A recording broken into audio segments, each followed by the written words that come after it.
Okay, learning objective 4. It wants us to go more into what are these antigens that we've been talking about. So an antigen is going to be any foreign substance, either living, so things like our bacteria, fungi, protists, or did I leave something out? Protists, fungi, or helminths. Trying to remember all the things that were on table 1.1 that I gave out at the beginning. Or non-living. So this could be viruses, prions, allergens, or any other foreign substance. So a lot of times when we've been talking about pathogens that are trying to harm us, but an antigen can actually be anything that's out there. Matter of fact, another living thing could be tumors. Anything that's foreign to your host, you. And what has to happen is they have to be able to be big enough to trigger an adaptive response.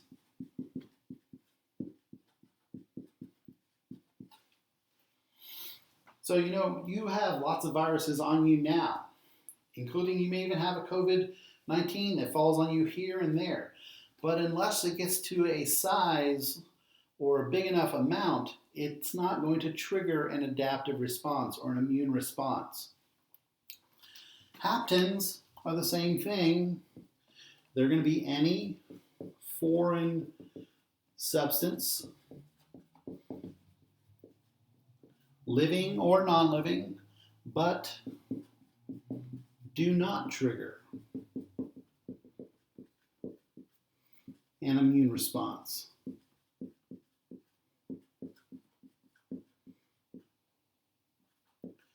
And this is something that's important energy-wise.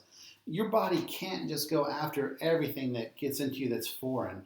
If it did, you would spend all of your time just trying to take care of that, and you'd be, in a sense, in a perpetual state of sickness.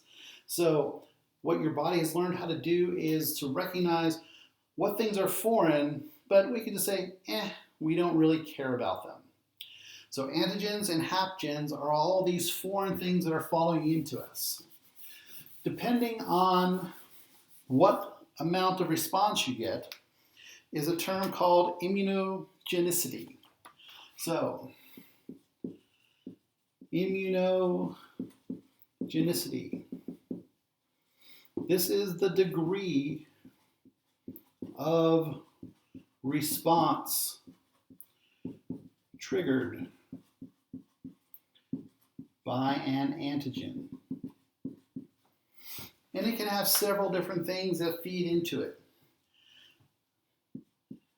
The size of the particle, the composition of the particle are all things that can determine how immunogenic a particular antigen is.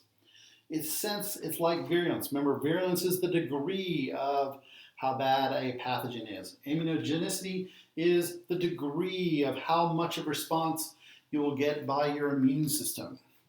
And in general, proteins will get the largest response from your immune system. And this is over in figure 12.3. You can see the immunogenic response. So proteins get the highest response. Next, polysaccharides, which are carbohydrates. Third are lipids. So remember we said size and composition. So depending on the composition will also be a degree, whereas proteins will get more response than polysaccharides, than lipids.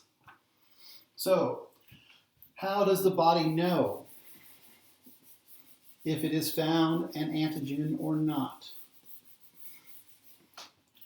So an antigen is a part of, it's usually not an entire virus or it's not an entire bacteria. Typically, what is found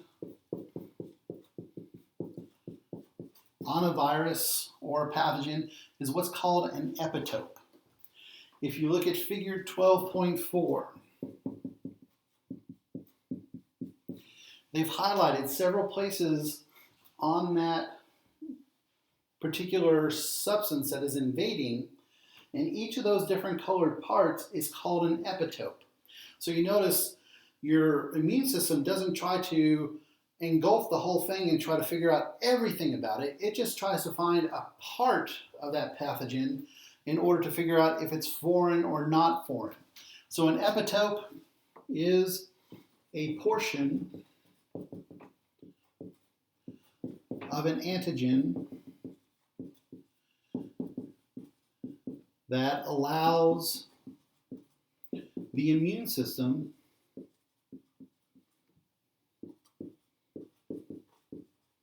to identify antigens, foreign substances. So your body is not going around looking for an entire bacteria. It's looking for parts of the bacteria. It's not going around looking for an entire virus. It's going to be looking for different parts of that capsid or that envelope that's around it. Or it's going to be looking for different components of an allergy. You know, that particle that is like a piece of pollen. It's not going to try to figure out the whole pollen. It's just going to look for part of it. And so the way that we can figure out if we are foreign or not is we turn the page and we can see we have cell receptors on our T and B cells. So in the figure, here is a T cell and here's the B cell. Notice the T cell is composed of a couple of proteins. So these T cell receptors, or what the book says are TCRs, or these B cell receptors, or BCRs. They have the role of attaching to epitopes for identification.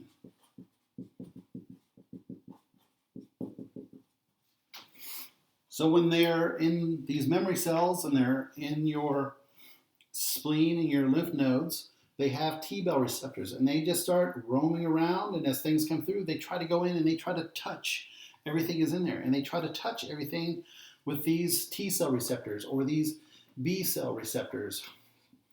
Notice that they're a little bit different in how they look,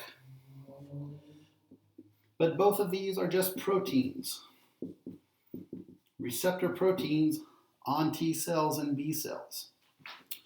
This portion here at the very tip, you notice it's called the antigen binding site. So this one is V-shaped. So this is the antigen binding site. It's going to be looking for a very specific shape to be able to identify. And so, as you can see, the pathogen in blue, so I got a blue marker. So here is my pathogen, or my antigen. And if it has a similar shape, if it has an epitope that is a similar shape to the antigen binding site, then they can join together, and that tells the T cell that it found something foreign. So when this moves into this spot, if it's a match, it has found something foreign, and it knows now that it needs to, remember, it has to be presented, and after it's presented, it gets activated. Once this epitope falls into this binding site, we can go through activation. We'll release cytokines. Those cytokines will tell us to then begin to proliferate, i.e. undergo mitosis, proliferate and differentiate, become the different types of T cells. Same thing can happen over here with our B cells. In this case, they show that the antigen binding site is sort of a roundish thing. Now we have our antigen.